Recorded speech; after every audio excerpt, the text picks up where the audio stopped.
Hello and welcome to new session. आइए हम लोग बात करेंगे जहां से कल हमने पिछले वीडियोस में अपने का बात को ख़त्म किया था, वहीं से आज के वीडियो की शुरुआत होगी।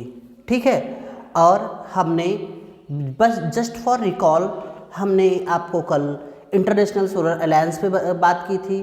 उसके साथ ही हमने आपको अंतर्राष्ट्रीय राष्ट्रीय अपतटीय नीति जिसमें EEZ में किस प्रकार से ऊर्जा का बढ़ोतरी करनी है, किस प्रकार से वहाँ पे पवन ऊर्जा का संचार करवाना है, इन सब को लेके हमने बात की थी। आगे हम आपको ये भी बताए थे कि EEZ कहाँ से कहाँ तक होता है। तो आपने ये जाना था EEZ एक एक्सक्लूसिव इकोनॉमिक जोन है जिसमें हम आधार रेखा से, जैसे आधार रेखा क्या होता है कि किसी देश की जो तटीय क्षेत्र होता है वो कटे फटे होते हैं, तो उसको मिलाकर एक रेखा खींची जाती है जिसे आधार रेखा कहते हैं। और वहाँ से 200 नॉटिकल माइल तक का जो क्षेत्र है वो क्षेत्र EEZ कहलाता है। उसमें हम अपने ऊर्जा के लिए, तरंग ऊर्जा के लिए कैसे हम काम कर सकते हैं उस पर बात कर रहे थे।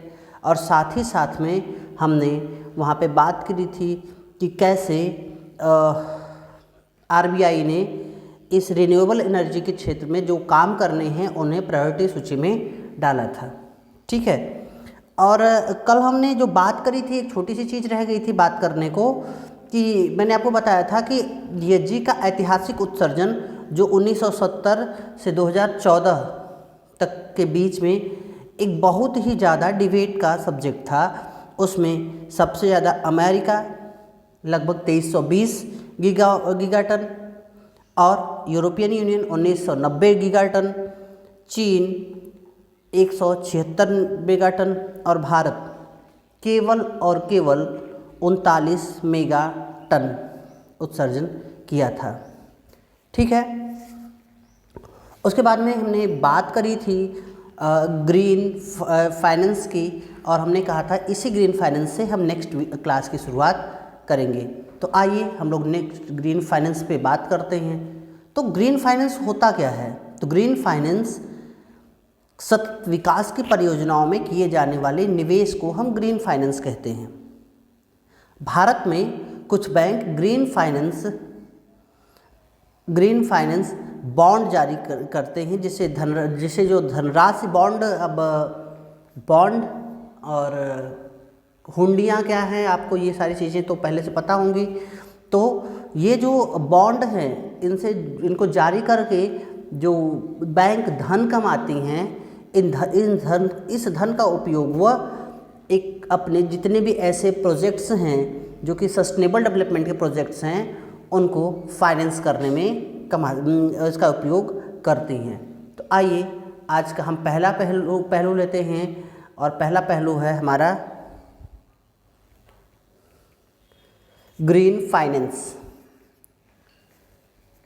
ग्रीन फाइनेंस क्या होता है?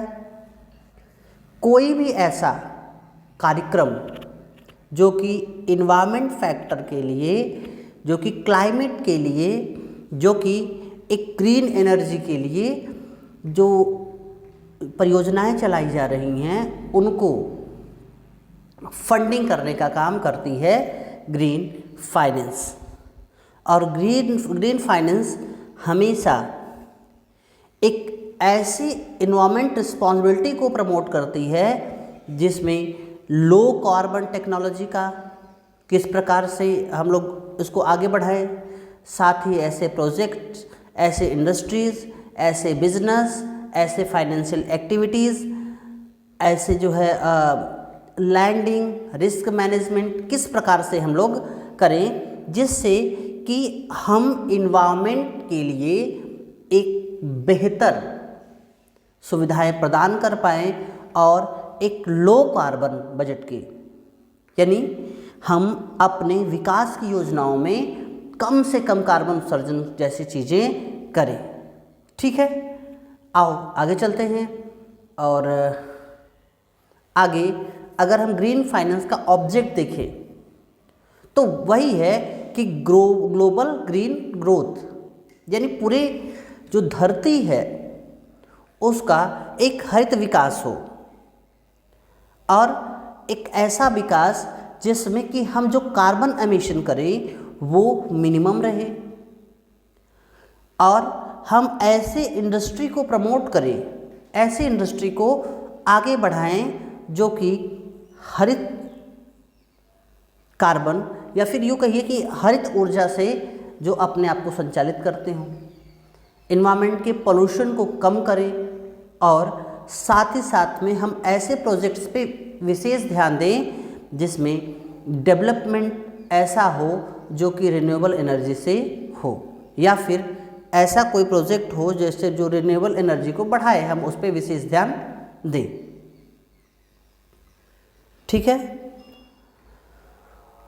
देखो ग्रीन ग्रोथ क्या है, अभी हमने बात की ना इस स्लाइड में आपसे कि ग्लोबल ग्रीन ग्रोथ ऑब्जेक्टिव है ग्रीन फाइनेंस का। तो ग्रीन ग्रोथ क्या है? देखो ग्रीन ग्रोथ 3 चीज़ों के लिए एक सलूशन का काम करेगी, क्लाइमेट चेंज, एनर्जी को, और एक वित्तीय जो सस्टेनेबल डेवलपमेंट के लिए जो वित्तीय समस्याएं हैं, सतत विकास के लिए जितनी वित्तीय समस्याएं हैं उन सभी समस्याओं के समाधान के लिए ग्रीन फाइनेंस काम करती है। ठीक है, तो आगे चलते हैं। तो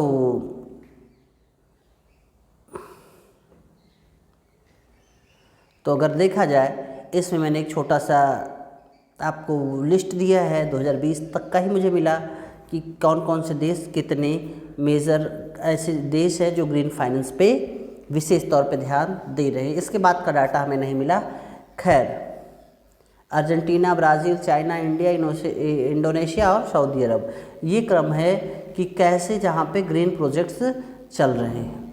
ठीक है, और आइए अब बात कर लेते हैं इम्पॉर्टेंट क्लाइमेट फंड की, जिसमें सबसे महत्वपूर्ण फंड है वह फंड है ग्रीन क्लाइमेट फंड।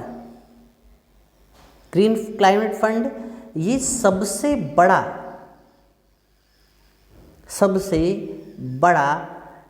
फंड है क्लाइमेट के लिए। अगर मैं आपको जूम करूं यहाँ पे तो आपको यहाँ पे नज़र आएगा as the world largest climate fund. ठीक है, और ये डेवलपिंग कंट्रीज़ को पार्टनरशिप के साथ में और साथ ही साथ में उन्हें विकास के सस्टेनेबल लक्ष्य को प्राप्त करने में ये क्या करता है, उनका हेल्प करता है। और नंबर ऑफ प्रोजेक्ट जो दुनिया में अभी इनके चल रहे हैं वो 253 हैं, और 13.9 बिलियन डॉलर 13.9 बिलियन डॉलर इनके आज के यूएसडी में आज के क्या हैं, आज के इनकी टोटल ग्रॉस वैल्यू है फंड की, और ये 129 देशों में ये चल रहे हैं।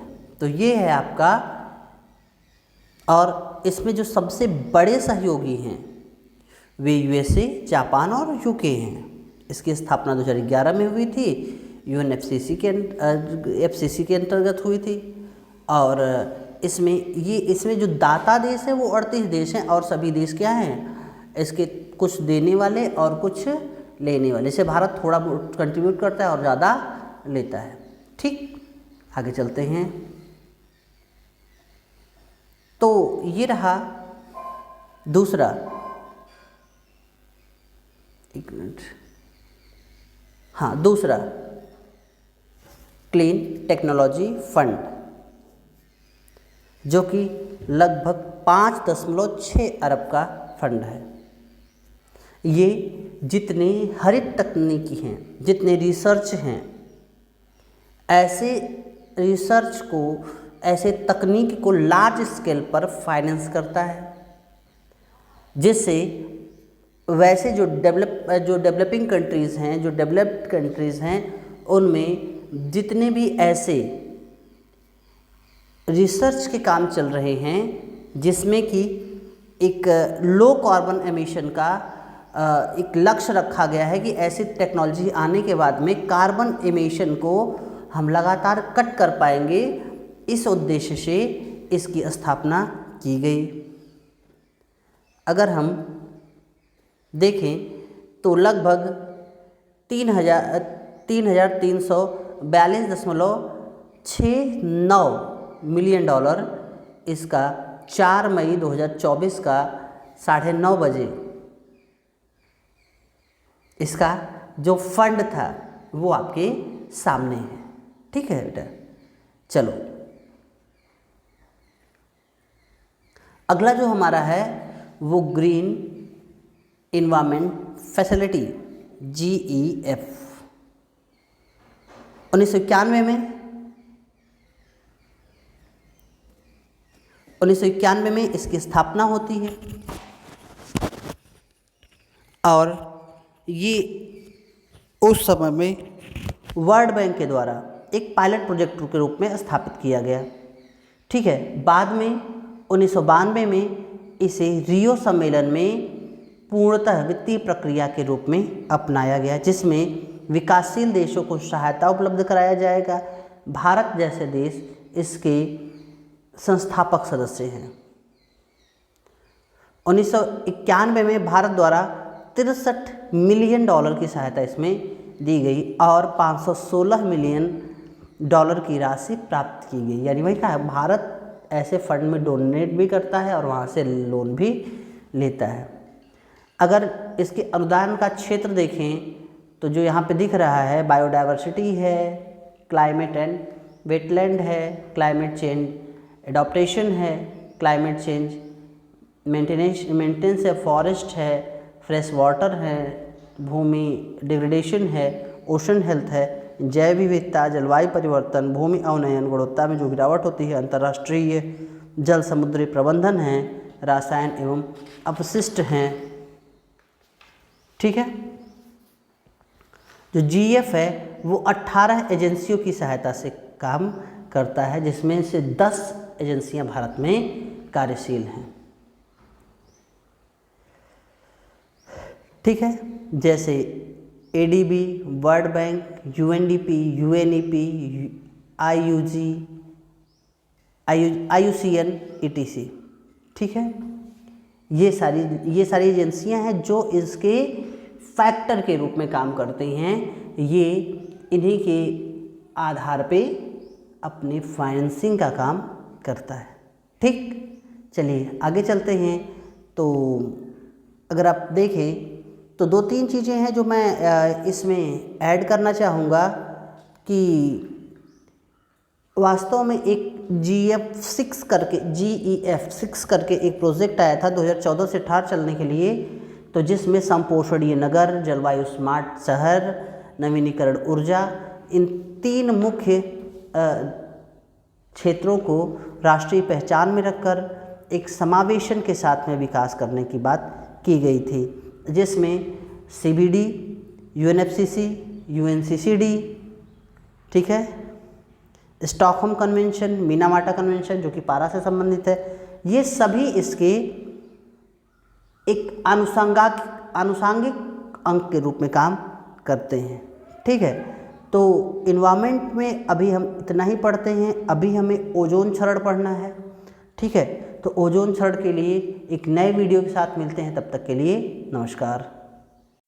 अपने प्रश्नों को आप विभिन्न माध्यमों से, चाहे वह फ़ोन के माध्यम से, मैसेज के माध्यम से, कमेंट के माध्यम से आप पूछ सकते हैं। आपको वहाँ पे उसका उत्तर दिया जाएगा।